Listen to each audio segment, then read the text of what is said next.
4000 साल पहले की विचारधारा फिर से आ रही है, फिर से हमारे ऊपर गुलामी की मानसिकता थोपी जा रही है, फिर से हमें गुलाम बनाया जा रहा है। इसके खिलाफ तो क्रांति होनी चाहिए मेरे भाई। कौन गुंडा है भाई? उसका गिरेबान पकड़ के खींच के ले आओ उसके घर से बाहर। पूछो उससे कि क्यों नहीं हम जो है घोड़ी चढ़ सकते हैं, क्यों नहीं हम मूछ रख सकते हैं। और अधिकारी कहां सो रहे हैं? उत्तर प्रदेश के मुख्यमंत्री कान में तेल डाल के सो रहे हैं। कोई वोट मत दो ऐसे मुख्यमंत्री को, कोई ऐसी सरकार अब मत बनाओ। ये शर्म और दुर्भाग्य की बात है। किसकी हिम्मत है भाई? कौन उसको प्रश्रय दे रहा है? कौन सा मानववादी है? उसका गिरेबान पकड़ के खींच के बाहर लाओ और सलाखों के पीछे डालो। ये शर्म और दुर्भाग्य की बात है। ये पूरे देश के लिए शर्म की बात है। हमारे मूलभूत अधिकारों से दूर किया जा रहा है। फंडामेंटल राइट से अगर हमको खत्म किया जाएगा तो हम ये नहीं सहेंगे। देश को 75 साल आजाद हुए हो गए और देश में अमृत काल चल रहा है और आज भी दलित समाज अपनी बारात घोड़ी पर चढ़कर नहीं निकाल सकता। किस तरफ जा रहा है देश? कैसा अमृत काल है ये? क्या 75 साल हो गए हैं? क्या विश्वगुरु ऐसी बनेगा देश?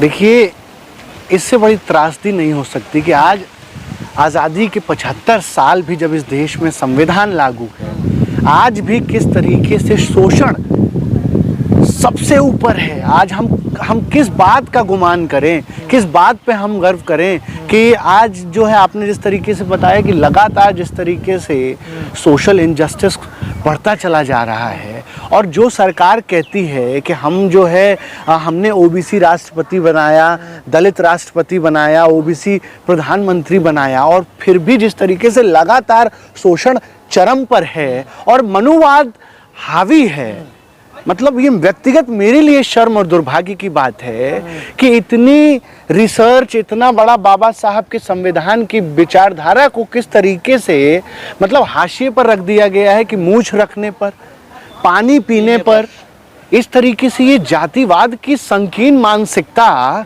ये कहां तक लेकर जाएगी इस देश को, किस रसातल में लेकर के जाएगी। अभी देखा आपने मथुरा में किस तरीके से चंद्रशेखर जो सिटिंग एमपी हैं, एक दलित समाज को रिप्रेजेंट करते हैं, चंद्रशेखर रावण पर जिस तरीके से जानलेवा हमला किया जाता है। आज मतलब वीपी सिंह जब से मंडल कमीशन मतलब लागू हुआ तब से हमें एक आस और उम्मीद जगी कि फिर से इस देश का दबा कुचला वंचित शोषित जो है वो आज़ाद हवा में सांस ले पाएगा, अपने हक और अधिकार को पूर्ण रूप से जो है वो उसका जो है इस्तेमाल करके आगे बढ़ेगा। लेकिन ये तो उल्टा होता चला जा रहा है। दलित इंसान नहीं है क्या? मानव नहीं है वो? ये तो मतलब ये मानवता की कसौटी पर भी अगर हम आज 21वीं सदी में फेल हो जाएं, विफल हो जाएं, तो इससे बड़े शर्म और दुर्भाग्य की बात नहीं हो सकती है। आप बताइए ना कि हम किस बात की अमृत काल मना रहे हैं, किस बात की आज़ादी मंगा रहे हैं कि एक पूरा तबका जिसको अभी तो लोग हिंदू नहीं मानते हैं, तमाम जो है मंदिरों में आप देखिए किस तरीके से आज राम मंदिर का ट्रस्ट बना, क्या उसमें आज तक कोई दलित जो है वो उसका प्रधान बना? आरएसएस जो लगातार भाजपा का संगठन है वो कहता है कि हम जो है सबसे बड़े सोशल जस्टिस हमने किया इस देश में। आज उस आरएसएस में आप देखिए आज तक क्या आरएसएस का कोई संघ प्रमुख जो है दलित बना? आज लगातार जिस तरीके से संविधान को दबाकर कुचलकर मनुवाद की विचारधारा को जिस तरीके से आगे किया जा रहा है, ये साजिश है। ये जो बार बार कह रहे हैं ना कि हिंदू राष्ट्र, ये हिंदू राष्ट्र एक बहुत बड़ा साजिश है देश में। क्यों? क्योंकि हिंदू राष्ट्र तो बहाना है, असली मकसद इस देश से संविधान का राज मिटाना है। और हम बार बार लगातार विपक्ष, हमारे जैसे सोशल एक्टिविस्ट लगातार इस बात को कह रहे हैं कि हिंदू धर्म खतरे में नहीं है, इस देश का बाबा साहब का संविधान खतरे में है। क्योंकि लगातार संविधान ही ऐसी किताब है जो सबको बराबर समझता है, बराबरी का अधिकार देता है। साजिश के तहत, मैं बार बार कह रहा हूं कि साजिश के तहत संविधान को मिटा करके आपके बराबरी के अधिकार को खत्म किया जा रहा है।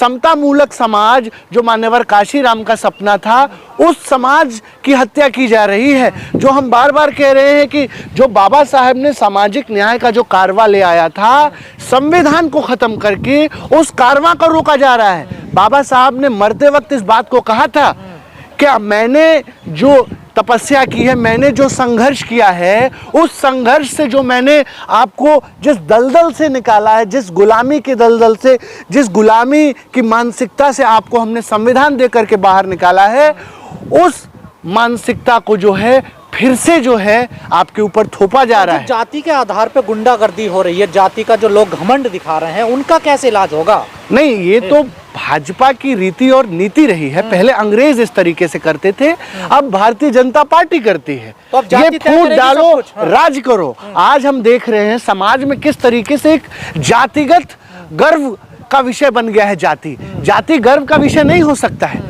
आज लोग जो है अपने उस पे ब्राह्मण लिखते हैं, राजपूत लिखते हैं, जाट लिखते हैं, यदुवंशी लिखते हैं। ये जानबूझकर आपसे लिखवाया जा रहा है कि आप जाति पर गर्व कर सके। जाति पर, किसी जाति में पैदा होना गर्व की बात नहीं हो सकती। मेरे जैसा पढ़ा लिखा व्यक्ति तो कभी अपनी जाति पे गर्व नहीं करेगा, क्योंकि ये संयोग है। मैं संयोग से यादव पैदा होता हूँ, ब्राह्मण पैदा होता हूँ। इस पे क्या गुमान है भाई? हमने मेहनत से थोड़ी हम यादव बने हैं या ब्राह्मण बने हैं।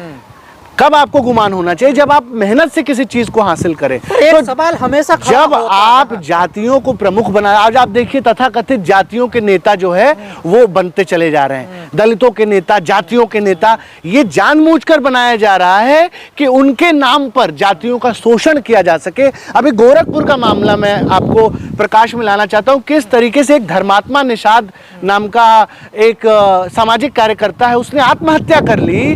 संजय निषाद जो निषाद पार्टी का हेड है, उसके ऊपर संगीन आरोप लगाकर कि कैसे इन्होंने जो है समाज को बेचा और अपने बच्चों को राजनीति में सांसद बनाया और खुद मंत्री बना, और किस तरीके से निषादों की राजनीति को रसातल में ले गए। तो आप समझिए आज जिस तरीके से पूरे देश में जाति की राजनीति को आगे बढ़ाया जा रहा है, वो स्पष्ट तौर पर वो मनुवाद को फैलाने वाली बात आपने मथुरा का जिक्र किया। मथुरा की जो 2 बेटियां थी, उनकी क्या गलती थी जो उनकी बारात को पीटा गया और भगाया गया? उन दुल्हन बेटियों को भी पीटा गया। नहीं, हमेशा होता रहेगा। ये देखिए, आप समझिए, नहीं, ये जब तक आप सड़कों पर इसके खिलाफ नहीं लिखेंगे, जब सती प्रथा के खिलाफ सब लोग इकट्ठा हुए तब सती प्रथा खत्म हुई। जब तक कानून है, पुलिस है, सरकार है। आप देख रहे हैं ना, संविधान जो है जैसे एक चाकू होता है ना, तो वैसे ही संविधान है। नहीं, सुनिए, बाबा साहब ने इस बात को कहा था कि संविधान को चलाने वाले लोग कैसे हैं, इस पर संविधान की वैधता निर्भर करेगी। अब संविधान को चलाने वाला अगर विकृत मानसिकता का होगा तो संविधान भी विकृत होगा। संविधान को अगर चलाने वाला व्यक्ति आतंकवादी मानसिकता का होगा तो वो संविधान आतंक फैलाएगा। अगर संविधान को चलाना वाला व्यक्ति सेक्युलर होगा, डेमोक्रेटिक होगा, लोकतांत्रिक होगा, तो लोकतंत्र जो है फलेगा फूलेगा। यूपी में गुंडों को पुलिस कानून का आज नहीं, आज समस्या तो यही है कि अलोकतांत्रिक लोग लोकतांत्रिक ढंग से चुनकर आए हैं, जो संविधान का इस्तेमाल गलत ढंग से कर रहे हैं। हम बार बार आपसे उदाहरण दे रहे हैं कि संविधान को अगर चाकू माने तो उस चाकू को आप जो है फल काट के खाने में इस्तेमाल में ला सकते हैं, या उसी चाकू से आप लोगों की हत्या कर सकते हैं। पर दलित, तो ये तो चलाने वाले की विवेक पर निर्भर करता है कि उस संविधान का इस्तेमाल कैसे कर रहा है। दलित हमेशा ये कहते हैं कि ब्राह्मण ने कभी भी हम पे लठ से वार नहीं करा, लठ से वार करता हम पे पिछड़ा। देखिए, ब्राह्मण हो, राजपूत हो, ये तमाम जो कुछ ये जो जातियां हैं जिन पर आरोप लगते हैं कि इन्होंने दलितों का शोषण किया, या जो भी एक पूरा पैराडॉक्स बनाया जाता है, मैं समझता हूं कि देखिए, जब हिंदुस्तान आज़ाद नहीं हुआ था, जब रियासतें थी, जब मोनार्की थी, जब संविधान का राज नहीं था, उस समय इस तरीके की जातिगत शोषण थे और उच्च वर्ग ने शोषण किया। इसमें कोई दो राय नहीं है। इसको इतिहास लिखा है, तमाम किताबें हैं, इसका प्रमाण है। और मेरे इसको नकारने और अपनाने से इतिहास नहीं बदलेगा। मैं आपसे कहना चाह रहा हूं कि आज संविधान के 75 साल लागू होने के बाद जो समस्या आ रही है वो इसलिए आ रही है क्योंकि संविधान के माध्यम से संविधान विरोधी लोग संविधान पर बैठ चुके हैं। और ये लोग जो है ये उसी 4000 साल पहले की मानसिकता, ये जो संघ की मानसिकता है, भाजपा की मानसिकता, ये क्या मानसिकता है? ये डेमोक्रेसी को नहीं मानते हैं। ये कहते हैं दलित पिछड़े को तो अपना भाई मानता, तो पिछड़ा फिर लठ से क्यों वार करता है, हमला क्यों करता है पिछड़ा दलित पे? आप नहीं समझ रहे हैं। हम बार बार आपसे कह रहे हैं कि जो आज़ादी है वो अगर सोशल आज़ादी नहीं मिली, इकोनॉमिक आज़ादी नहीं मिली, तो वो आज़ादी नहीं हो सकती है। अगर आपका इकोनॉमिक स्थिति नहीं बदला, अगर आप गरीबी आपके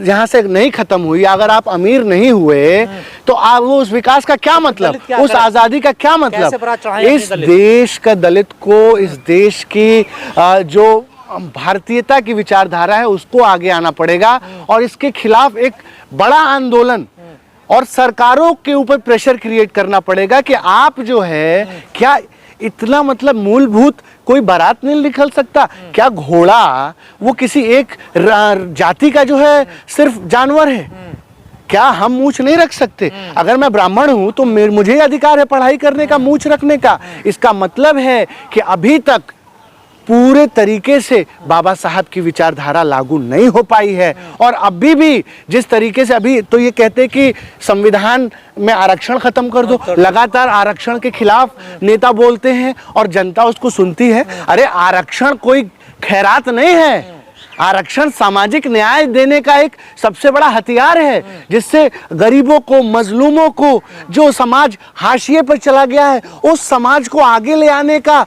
आज दुनिया जो है वो संविधान हमारा पढ़ती है कि कैसे भारत का संविधान जो है वो न्याय देता है और जो ये जो गैप बढ़ रहा है अमीर और गरीब के बीच, उस खाई को पाटने का सबसे बड़ा जो इंस्ट्रूमेंट है वो संविधान है। उस संविधान पर लगातार प्रहार किया जा रहा है कि वो जो लोग, जैसे आप कह रहे हैं ना कि क्यों ये ऊंच नीच की मानसिकता, ये ऊंच नीच की मानसिकता इसलिए हावी हो रही है क्योंकि अब जो बाबा साहब का संविधान था, जब मंडल कमीशन लागू हुआ, लोग पढ़ने लगे, दलित भी आईएएस बनने लगे, दलित भी जो है जुडिशरी में जाने लगे, दलितों जो है पिछड़ा वो अगड़ा बनने लगा, उसका फाइनेंशियल स्थिति मजबूत होने लगी, वो जो है अंबानी अडानी से सवाल पूछने लगा, वो फाइनेंस वो हर जगह इन्वेस्टमेंट करने लगा, तो मनुवादियों के छाती पर सांप डोलने लगा कि अरे ये दलित कैसे अमीर होने लगे, ये कैसे आईएएस बनने लगे, ये कैसे पढ़ने लगे। पढ़ाई लिखाई ज्ञान तो सिर्फ एक वर्ग जो है, एक जाति जो है उसका राज्य था, ये कैसे दलित पढ़ने लिखने लगा। तो ये 21वीं सदी में मानसिकता बदली नहीं बदली है मानसिकता। जब तक मतलब दुनिया चांद पे नहीं, बराबरी पैसे से आएगी, बराबरी फाइनेंशियल स्टेबिलिटी से आएगी। और जब तक दलित समाज इस जाति की राजनीति से बाहर उठ करके अपने जो है प्रगति की राजनीति, प्रॉस्पेरिटी की राजनीति, फाइनेंस की राजनीति जब तक नहीं करेगा, तब तक दलित समाज। पर योगी जी कहते हैं दलित का मतलब होता है गरीब, दलित का मतलब होता है शोषित, वंचित। आज जो गरीब है वो सबसे मजबूर है ना, वो अमीर कैसे बनेगा। तो सबसे पहले अपने बच्चों को पढ़ाने की जरूरत है। फिर से आज तो यूनिवर्सिटीज बंद हो रही हैं, आज लगातार जो है शिक्षा महंगी की जा रही है। बाबा साहब ने क्या कहा था कि शिक्षा वो अधिकार है, वो शेरनी है, वो दूध शेरनी का वो दूध है जो पिएगा वो शेर की तरह दहाड़ेगा। आज सबसे बड़े शर्म की बात है कि दलित समाज ही नहीं, आज मध्यम वर्गीयों से जो है शिक्षा महंगी की जा रही है। लगातार यूनिवर्सिटीज के फीस बढ़ाए जा रहे हैं इसलिए कि दलित पढ़ ना सके, दलित जो है वो आगे ना बढ़ सके। हम बार बार लगातार कह रहे हैं, हम हाथ जोड़ करके निवेदन कर रहे हैं अपने देश के दलितों से कि लामबंद होइए। हम जैसे ब्राह्मणों का भी अगर साथ चाहिए, हालांकि मैं जाति में विश्वास बिल्कुल नहीं करता हूं, मैं आपका साथ देने के लिए तैयार हूं। आइए हम कंधे से कंधा मिला करके इस जातिवाद के खिलाफ लड़ाई लड़े। मैं तो नहीं चाहूंगा कि मेरे आजाद भारत में कोई मूछ ना रख सके। मेरे आजाद, मैं किस बात का आजादी मनाऊं कि मेरे दलित भाई जो है वो घोड़ी नहीं चढ़ सकते, वो किसी जो है अमीर किसी सवर्ण के घड़े से पानी पी लेंगे तो उनकी हत्या हो जाएगी। ये तो मतलब 4000 साल पहले की विचारधारा फिर से आ रही है, फिर से हमारे ऊपर गुलामी की मानसिकता थोपी जा रही है, फिर से हमें गुलाम बनाया जा रहा है। इसके खिलाफ तो क्रांति होनी चाहिए मेरे भाई। और अब तो संविधान इसलिए इतना महत्वपूर्ण हो जाता है कि आज संविधान होने के बावजूद भी शोषण हो रहा है, तो सभी लोग उस संविधान की लाल किताब को हाथ में लेकर के सड़कों पर निकलो, अपने पानी पीने के अधिकार के लिए, मूछ रखने के अधिकार के लिए, घोड़ी चढ़ने के अधिकार के लिए अब आगे आओ, एक हो और इस देश के दलित समाज को जगाओ। 5 लाख संगठन जो है वो बाबा साहब के भीमराव अंबेडकर के नाम पर जो है वो रजिस्टर हैं, उन संगठनों के लोग कहाँ हैं?